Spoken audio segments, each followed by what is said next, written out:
हर चीज जो आपको हुई है, पीड़ा और सुख आपके भीतर हुआ है, खुशी और गम आपके भीतर हुए हैं, व्यथा और परमानंद आपके भीतर हुआ है, यहाँ तक कि रोशनी और अंधेरा भी असल में आपके भीतर ही हो रहा है। हर मामूली चीज के लिए हम बड़ा हंगामा करते हैं। क्या ये बुद्धिमत्ता का सबसे ऊंचा स्तर दिखाता है?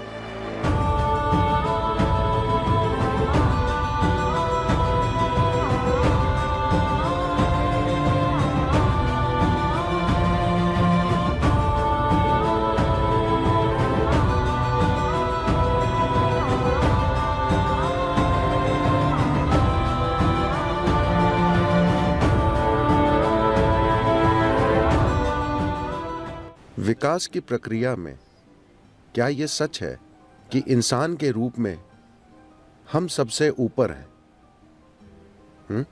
सभी जीवों में हम सर्वश्रेष्ठ हैं। शायद थोड़ा और करने की जरूरत है, मगर फिलहाल हम सबसे ऊपर हैं। मगर क्या यह भी सच है कि जब लोग कहते हैं इंसान, तो हमेशा उनका मतलब होता है कि अरे मैं तो सिर्फ इंसान हूं। इंसान शब्द को हमेशा उसकी सीमाओं से जोड़ा जाता है। बहुत कम लोगों ने मैं इंसान हूं का उपयोग इंसान की विशालता बताने के लिए किया है। हमेशा इंसान होने की सीमाएं। तो कहीं ना कहीं हम बुनियादी मुद्दे से चूक गए। मुद्दा यह है,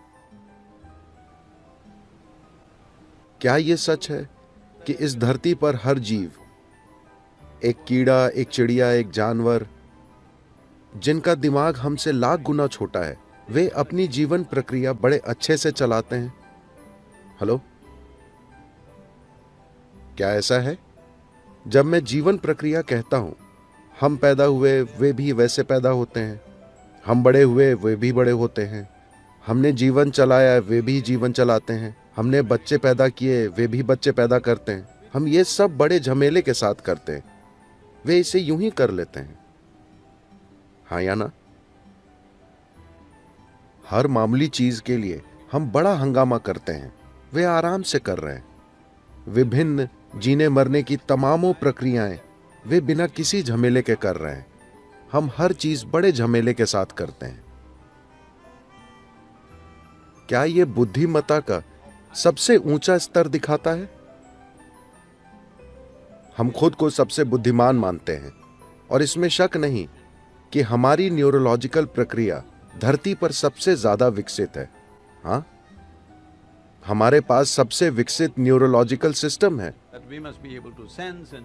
तो हमें बेहतरीन तरीके से महसूस करना, अनुभव करना, समझना और व्यक्त करना चाहिए। मगर धरती पर अभी कोई दूसरा जीव इंसान की तरह संघर्ष नहीं कर रहा। ऐसा इसलिए है क्योंकि आपको एक सुपर कंप्यूटर मिला है। क्या आप मुझसे सहमत हैं कि यह धरती का सबसे परिष्कृत यंत्र है? आईफोन नहीं आए, पर अब सवाल यह है कि क्या आपने यूजर्स मैनुअल पढ़ा है? बस लोगों ने यूजर्स मैनुअल ही नहीं पढ़ा है। धरती की सबसे जटिल मशीन का और कैसे भी गलतियां करते हुए उपयोग करने की कोशिश कर रहे हैं। हर चीज एक समस्या है। मुझे एक चीज बताइए जिससे इंसान दुखी नहीं है। अगर वे गरीब हैं तो गरीबी से दुखी हैं। आप उन्हें अमीर बना दीजिए तो वे टैक्स से दुखी हैं। अगर पढ़े लिखे नहीं हैं तो दुखी हैं। उन्हें स्कूल में डाल दीजिए, भारी दुख। शादी नहीं हुई तो दुख, उनकी शादी करा दीजिए। मैंने कुछ नहीं कहा, मैंने कुछ भी नहीं कहा। बच्चे नहीं हैं उससे कुछ लोग दुखी हैं, बच्चे हैं, हर रोज दुख। तो आप जीवन के हर पहलू से दुखी लगते हैं। तो अगर हम मौत दे दें, क्या आप खुशी खुशी जाएंगे? नहीं, आप दुखी हो जाएंगे।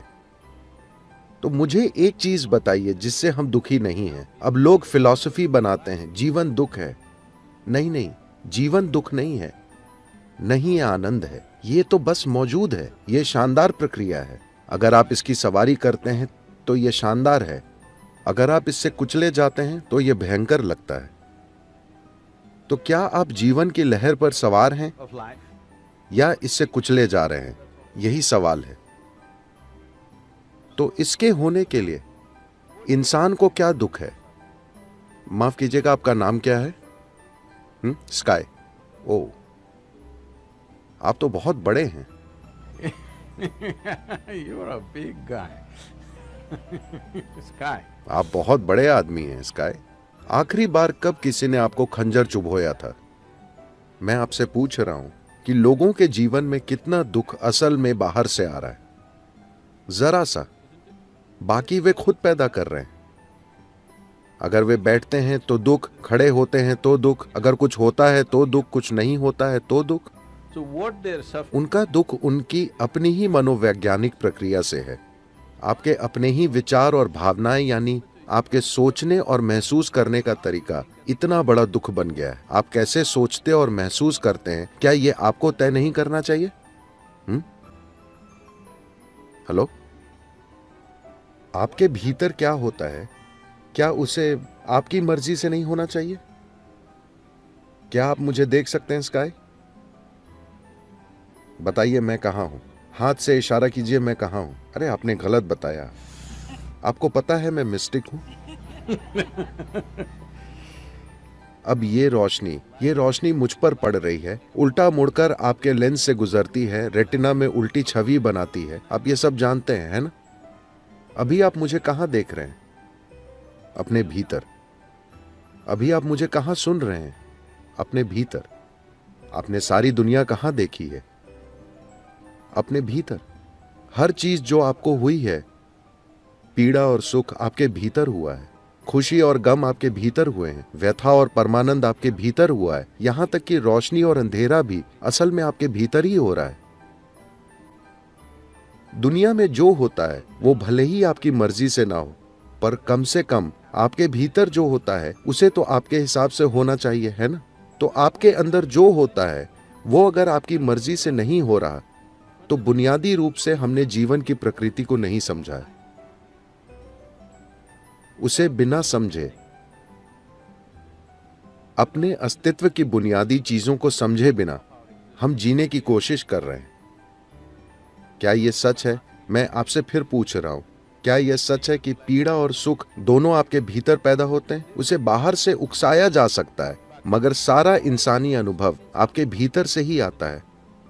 जो आपके भीतर से आ रहा है उसे आपके मुताबिक होना चाहिए, otherwise वरना आप खुद के काबू से बाहर होंगे। situation.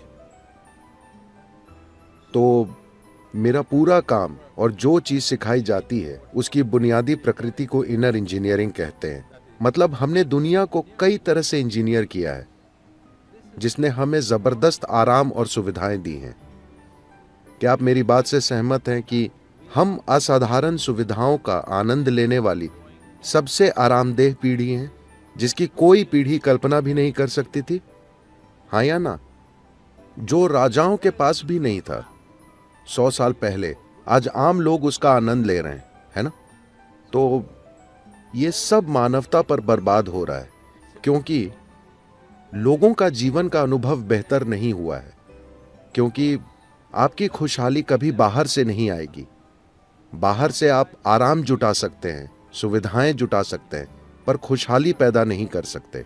खुशहाली सिर्फ आपके भीतर से पैदा हो सकती है, क्योंकि इंसानी अनुभव भीतर से पैदा होता है। इससे फर्क नहीं पड़ता कि आपके अनुभव की प्रकृति क्या है।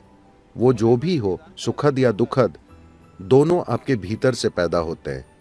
लेकिन अगर आपका खुद पर नियंत्रण है, Of yourself. तो आप अपने लिए खुशी पैदा करेंगे या दुख? ज्यादा से ज्यादा खुशी। अगर पीड़ा और आनंद में से एक चुनना हो तो आप अपने लिए क्या चुनेंगे? कृपया चुनिए, मैं आपको आशीर्वाद देने वाला हूं। पीड़ा या आनंद? हाँ, कम से कम अपने लिए तो निश्चय ही सर्वाधिक खुशी। आप अपने पड़ोसी के लिए क्या चाहते हैं, इस पर बहस हो सकती है, इस आधार पर कि उन्होंने आज क्या किया। मगर खुद के लिए जो चाहिए वो 100% साफ है ना? इतनी साधारण चीज क्यों नहीं हो रही है? Simply because this क्योंकि ये दिमागी गतिविधि क्रमिक विकास की प्रक्रिया में नई है। ये एक नई घटना है। ये बड़ा दिमाग, नई से मेरा मतलब है सिर्फ कुछ लाख साल पहले, पर विकास के पैमाने पर यह नई है। तो हमारे पास एक ऐसी बुद्धि है जिसके लिए हमारे पास एक स्थिर आधार नहीं है। आपको यातना देने के लिए किसी और दूसरे की जरूरत नहीं है ना? आप खुद ही काफी हैं। आपको कोई बाहरी मदद नहीं चाहिए। आप अकेले कहीं बैठकर वहीं नर्क बना सकते हैं, क्योंकि आपकी अपनी बुद्धि आपके खिलाफ हो गई है।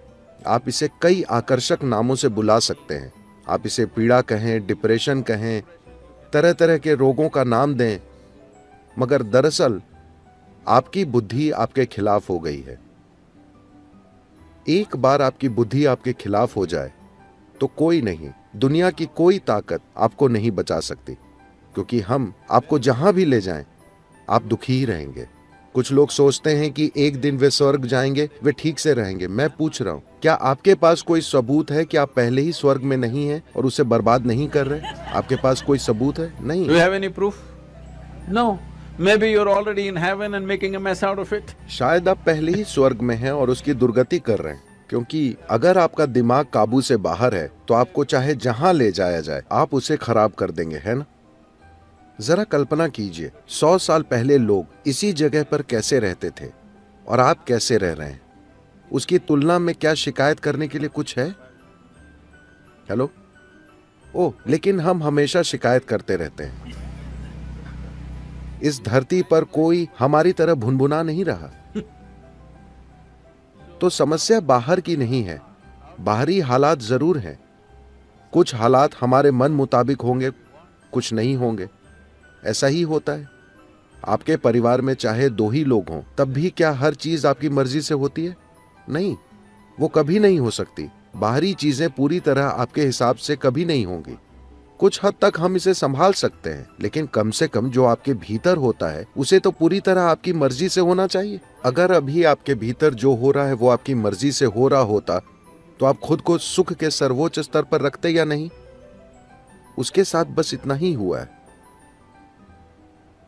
हालांकि मौत से भी सामना हुआ, पर कोई फर्क नहीं पड़ा, क्योंकि जो आपके भीतर हो रहा है वो आपकी मर्जी से हो रहा है। कोई जादू नहीं, बस इंजीनियरिंग।